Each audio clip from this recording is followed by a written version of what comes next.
Fitz, your tournament predictions, champion and dark horse. Well, the champion's going to be Duke. I think Duke's going to win it all. You say that very I say that very confidently. Duke, I don't need a lot of analysis on this. In this incredibly deep field, it's obviously going to be Duke, who played in the rinkiest, dinkiest little conference Okay, two things of them can all. be true. Your conference can be a big old bag of ass, and you can still be a really good basketball team. I don't know why I went with that. I mean, it's adult analysis you only get here.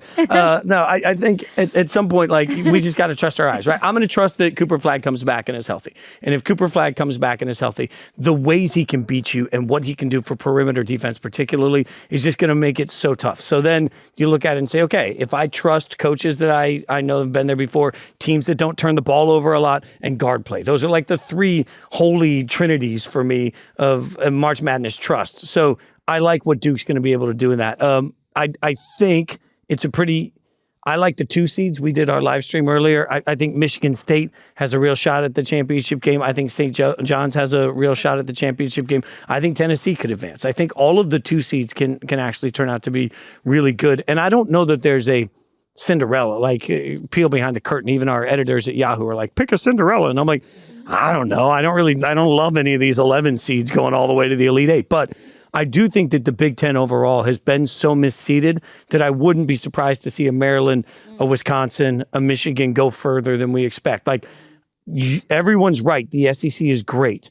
I think what we've forgotten is the very top of the Big Ten is also great and also belongs in this conversation. So I think, while it's not a dark horse, I think any of the Big Ten teams could actually disrupt some brackets. And Cinderellas are tough because that's what makes them a Cinderella. Yeah. Like, you don't know where they're going to come out of nowhere. You can't pick that team today on Sunday, March 16th and say, this is going to be the Cinderella. It's the shock and awe and surprise of it all. But Ice, I'll ask you, your champion and your dark horse. Yeah, okay. On the men's side, I'm going Houston. I believe in the Cougars. I believe in their defense. I think that they have multiple pieces that will set them up for success. And I just think throughout the tournament, you need defense to travel. You might not make shots, but if you can defend and the other team doesn't score, then you give yourself a chance. So I like Houston. My dark horse, I'm really excited about this dark horse, y'all. It's VCU. It's VCU. You mentioned earlier, like, the historic games that we always talk about in March. I couldn't go out without mentioning UMBC's upset over Virginia a couple years ago. Ryan Odom was the head coach for that. He's the head coach for VCU. They play a fantastic style of defense. They get steals. They're in passing lanes. They run it up. They have BYU in the first round. It's a 6-11 game. I have them favored in that, and I actually think that they could win the next game after that. I actually think VCU could get to a Sweet 16. They'd be taking on Wisconsin in the next round. And Wisconsin, I just praised the Big Ten. But Wisconsin has had some moments where they just forget how to score. Yeah. So, like, that, I do think that'd be an interesting matchup. To their credit, scoring is hard. Yeah, well, that's fairly honest. It's super easy to forget. There's a whole group of people trying to prevent it from happening. Right. Cut them some slack there. My pick today would be Florida.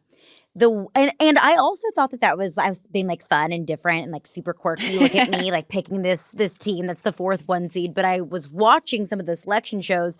Just about every insider, analyst, and expert picked Florida to win the national championship. So it's not like I'm picking any sort of crazy off the wall kind of pick here.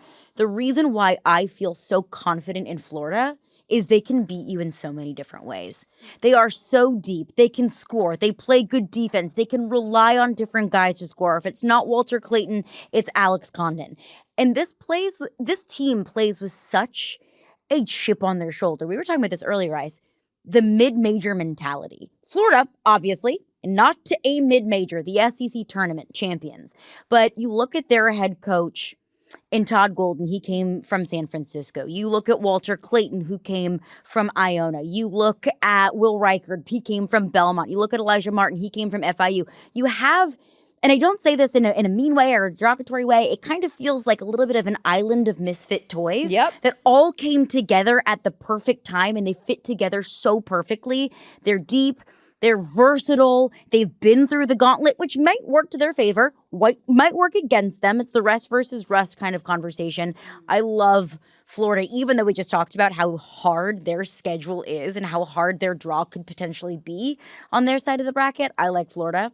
And I don't have a dark horse necessarily, but after I just said it's hard to pick Cinderellas, I do have a Cinderella. Oh. Nick Neese. Oh, I love it. Be still my LSU Tiger heart. I adore Will Wade. I love Will Wade. You pick VCU, a former Will Wade stop. McNeese has won the most games this season than they have in their entire franchise history. McNeese has not lost a game since February 1st.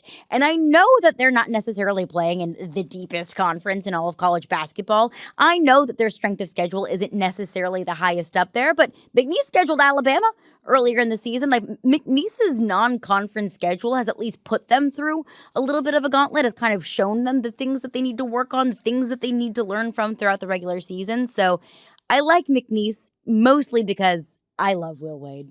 Will Wade is going to get that team so motivated and fired up. He's also another one that knows how to win this time of year. Coaching is half the battle. It is. Half the battle. It's a tough matchup against Clemson, but if they get through Clemson, they get the winner of Purdue and High Point. Like, that's a winnable game for them. I think so. Then they would run into Houston, and that's where, every Hey, you won two. Good job. Yeah, you won two. Good job. And I think a Cinderella can be different things. That if McNeese wins a couple of games in the tournament, they don't have to win the national championship. If they can win a couple of games, make some noise, have a huge upset, I consider that a Cinderella.